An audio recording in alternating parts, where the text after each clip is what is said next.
Olá, boa tarde para você. Bem-vindo a mais um Mercado e Companhia. Veja os destaques de hoje. Dólar atinge R$ 4,63, com temor de investidores em relação ao novo coronavírus e ritmo lento das reformas no Brasil. Já na Argentina, o governo aumenta a tributação sobre as exportações de soja do país. Nesta edição, o especialista explica o efeito da medida para o produtor brasileiro. Seca. O Ministério da Agricultura vai destinar R$ 2 milhões para o plantio de forragem no Rio Grande do Sul. E ainda, Senado aprova MP do Agro que muda o sistema de crédito rural. O texto segue para a sanção do presidente. Tem ainda cotações, a sua participação e muito mais. Mercado e Companhia já está no ar. Obrigada pela sua companhia nesta tarde de quinta-feira. Agora são 12h e 25 minutos. A escalada do dólar continua. Hoje a moeda já atingiu a máxima de R$ 4,63, um novo recorde durante o pregão. A valorização aconteceu mesmo depois do Banco Central ter vendido 2 bilhões de dólares no mercado futuro. Segundo economistas, o temor dos investidores globais por causa do novo coronavírus e a perda de confiança no governo brasileiro devido ao ritmo lento do andamento das reformas sustentam esse cenário de alta do câmbio. E esse cenário cambial e o temor do mercado com o impacto do novo coronavírus sobre a economia mundial e também brasileira vão estar em debate hoje no Fórum Soja Brasil, direto da Expo Direto Cotrijal. A minha colega Kellen Severo está em Não Me Toque, Rio Grande do Sul, e traz para a gente o termômetro do sentimento dos produtores. Kellen, boa tarde para você. Esse movimento do dólar batendo aí recordes históricos, se eu não me engano é o 12º recorde só em fevereiro. Tá animando o produtor por aí? Conta pra gente, boa tarde. Muito boa tarde, Suelen. Muito boa tarde a todos que nos acompanham ao vivo no Mercado e Companhia. Aqui no Expo Direto Cotrijal, há um ambiente de mais cautela entre os produtores rurais, porque nós precisamos lembrar, o estado sofre com uma severa estiagem. E como vocês podem ver, atrás de mim é um dia de sol, tempo quente, e isso aumenta a apreensão. Naturalmente, o produtor olha como oportunidade o dólar ao redor de R$ 4,63, patamar recorde histórico, mas também olha com temor, porque se o dólar está tão alto, é sinal de que alguma coisa não está indo bem. Vamos tratar disso no Fórum da tarde de hoje. Fórum Soja Brasil, que começa a partir das 2 horas aqui no Fora do Ar. A partir das 2h30 estamos ao vivo na tela do Canal Rural. E um dos nossos convidados painelistas é o Antônio da Luz, que é economista-chefe da Farsul, a Federação da Agricultura do Rio Grande do Sul. E ele está aqui ao meu lado para nos explicar o que acontece com o dólar, porque um novo recorde atrás do outro. Para onde vai a moeda norte-americana? Kellen, a gente vê com preocupação, viu? Porque, claro que nos anima, nos deixa feliz ver o preço em reais dos nossos grãos melhorar, mas só que isto não é um sinal bom na economia. É claro que uma parte desse aumento vem do dólar em si, porque afinal de contas, os Estados Unidos, quando baixa a taxa de juros, ele abre espaço para que todos os bancos centrais, inclusive o brasileiro, também baixaram mais as taxas de juros e isso fortalece o dólar. Mas também o resultado do PIB de ontem, ele também está sendo determinante para este resultado. E aprendi com a Kellen, agora há pouco, soube, através dessa jornalista sempre muito bem informada, sobre as declarações do Rodrigo Maia de ontem, que sim trazem muita preocupação. Quando nós vemos um chefe de poder começar a sugerir pautas econômicas que nós já testamos 1000 vezes nesse país e as 1000 vezes elas deram errado, não só eu, mas o mercado vê com apreensão e isso termina maculando a taxa de câmbio. Só para colocar o nosso telespectador na mesma página que a gente está aqui conversando, o da Luz fica aqui do meu lado que a gente vai continuar essa conversa. O Rodrigo Maia, presidente da Câmara, que é considerado um dos fiadores da reforma também nesse governo Bolsonaro, articulando o Congresso, disse ontem, ao explicar o desempenho do PIB, ao redor de 1,1%, desempenho fraco, de que só a iniciativa privada não será capaz de induzir o crescimento e que as reformas também sozinhas não vão conseguir. Ou seja, há um sinal aí de que Rodrigo Maia pode estar apontando para uma necessidade de mais gastos do governo. Isso vai acontecer se a economia responder com mais agilidade. O dólar cai, diz pra gente qual é o cenário. Se nós fizermos isso, nós vamos morrer da cura.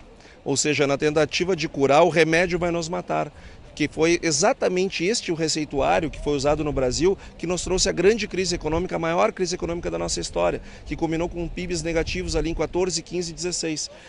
Eu não sei o que deu no presidente Rodrigo Maia, mas parece que talvez tenha incorporado a Dilma, o Manteiga, algum outro comandante da política econômica que nos trouxe essas grandes crises. Espero que o governo não se influencie por esse tipo de medida e persiga o que está fazendo, porque sim, no curto prazo não vai ter respostas, mas é o que precisa ser feito para que no médio e no longo prazo as coisas continuem bem de maneira sustentada e não voos de galinha. Pois é, da Luz, que viaja muito pelo Brasil. Ontem eu estava no Paraná, em Guarapuava, hoje aqui em Não Me Toque, no Rio Grande do Sul. E sabe o que me chama a atenção, da Luz? É que quando a gente começa a ver essa escalada do dólar, muitos produtores rurais me perguntaram a seguinte questão: quando o dólar vai chegar a R$5? Essa é uma pergunta que sintetiza um alerta. O dólar está subindo, tem gente aproveitando a alta e tem gente achando que vai subir muito mais. Qual é a melhor estratégia para adotar nesse momento? A melhor estratégia é aproveitar as oportunidades que nós temos. Se o preço está bom, se eu comparo historicamente, olho no último ano, nos últimos 10 anos, e eu encontro pouquíssimos picos que chegaram a esses patamares, e se há um ano atrás nós sonhávamos com os preços nesses patamares, bom, então está na hora de realizar o sonho. É claro que pode subir mais, até o Banco Central está intervindo e o dólar não está caindo, o que é um sinal de que ele pode subir mais ainda. Agora, gente, nós plantamos soja, nós plantamos algodão, etanol, milho, arroz. Nós não somos especuladores da Bolsa, não vamos brincar com coisas que são perigosas e que a gente não entende. Da Luz, vamos continuar essa conversa no Fórum Soja Brasil na tarde de hoje. Muito obrigada. E que venham todos os produtores que estão aqui para o Fórum, que nós vamos discutir isso e muito mais, sobretudo essa crise toda que nós estamos vivendo aqui no estado com essa falta de chuvas. Excelente ponto. O Antônio da Luz vai estar conosco hoje a partir das 2 da tarde aqui no auditório principal de Não Me Toque, no Rio Grande do Sul, na Expo Direto Cotrijal. E ainda hoje eu volto aqui no Mercado e Companhia, Suelen, para trazer o cenário da quebra que é observada aqui no Rio Grande do Sul. Tempo seco, tempo quente, todo mundo querendo saber cadê a chuva, porque se ela não vier, as perdas vão ser ainda mais severas. Eu volto a trazer mais detalhes sobre este tema daqui a pouquinho. É com você, Suelen. Obrigada, Kellen. Eu posso sentir esse calor, essa secura só pela imagem. Obrigada, até daqui a pouco. A gente volta a conversar daqui a pouco. O governo argentino publicou hoje o decreto que aumenta de 30% para 33% o imposto sobre as exportações de soja, que é a principal cultura agrícola do país. A medida já era esperada desde o fim da semana passada, quando o governo suspendeu temporariamente a autorização de exportação do grão.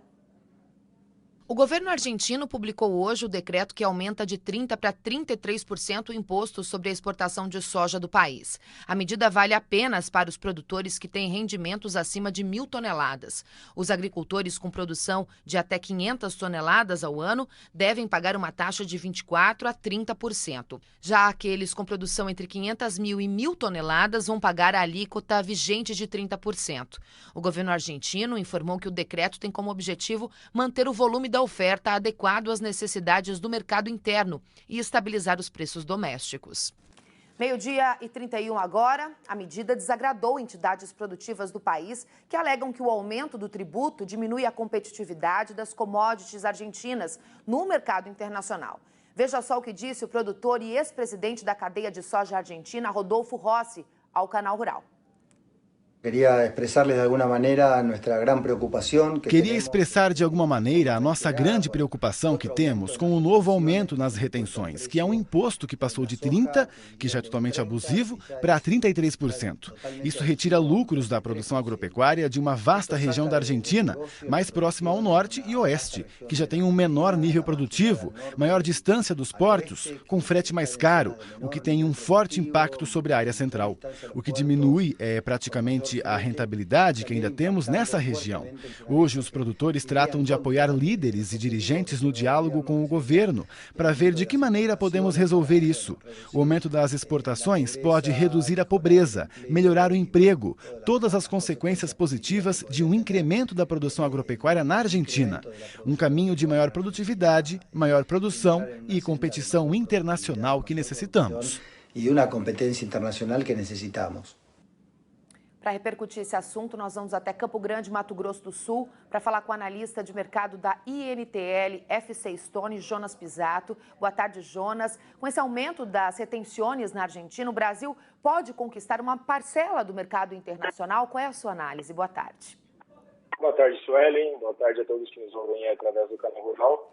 Com certeza, né? Assim como foi comentado, o produto argentino ele perde competitividade no mercado internacional em detrimento desse aumento das tarifas, mas eu não diria nem na soja, mas principalmente no farelo, né? Sendo que a Argentina aí é o principal exportador de farelo a nível mundial, né? Exporta na casa das 31 milhões de toneladas, até mais que isso, e o Brasil vem na sequência como segundo.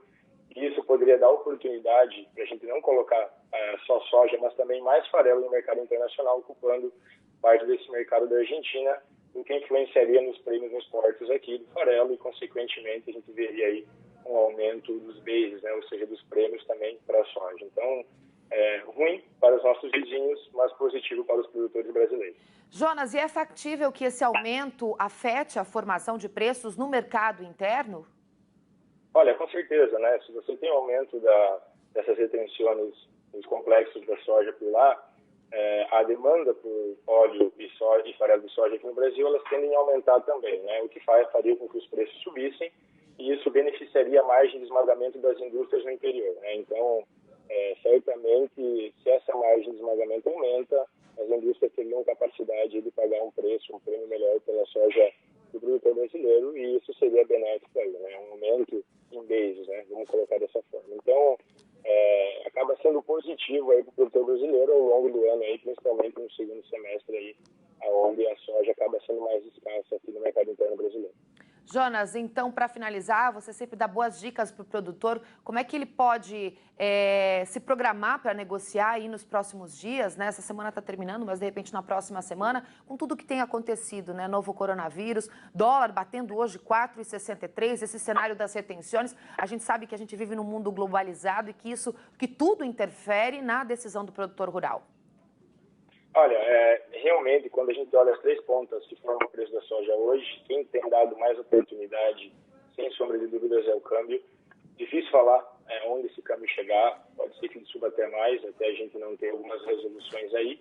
E acho que o produtor tem que ir aproveitando, né? Aproveitando os bons momentos, fazer as vendas. Caso o produtor já tenha cobrido todo o seu custo de produção e queira apostar um pouco mais, talvez carregar essa soja para o segundo semestre, para aproveitar um fortalecimento de bases, ou trabalhar com ferramentas de hedge para garantir um dólar alto para o segundo semestre e aí poder aproveitar esse movimento de prêmio mais forte, seriam formas aí dele tentar buscar um preço melhor ainda do que ele já tem hoje. Mas, de forma geral, esses preços atuais garantem aí uma boa rentabilidade do produtor no momento. O Senado aprovou ontem a medida provisória 897 de 2019, conhecida como o MP do Agro, que faz algumas mudanças no sistema de acesso ao crédito rural.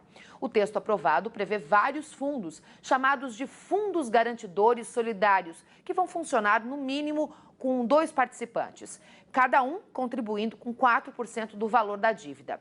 Além disso, tem a reabertura de prazos para concessão de descontos no pagamento de dívidas rurais, a entrada de recursos do exterior e a facilitação da emissão de títulos do agronegócio e ainda mais tem que entender um pouquinho sobre a MP, porque ela permite que o produtor rural divida a propriedade para dar como garantia em operações de crédito. Atualmente, o proprietário oferece todo o imóvel como garantia.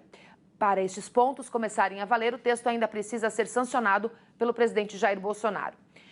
A gente falou bastante, mas é difícil de entender, é um tema bastante complexo, bastante amplo, e a gente vai falar com quem entende do assunto, que é o nosso comentarista Benedito Rosa, que acompanhou a votação da MP e traz a avaliação dele. Benedito, boa tarde para você. Um dos itens da MP é a entrada de recursos do exterior, né? Isso gera muitas dúvidas. Como é que isso pode ajudar o produtor brasileiro? Boa tarde. Boa tarde, Sueli. Boa tarde a todos que nos acompanham no Mercado de Companhia. Realmente você tem razão.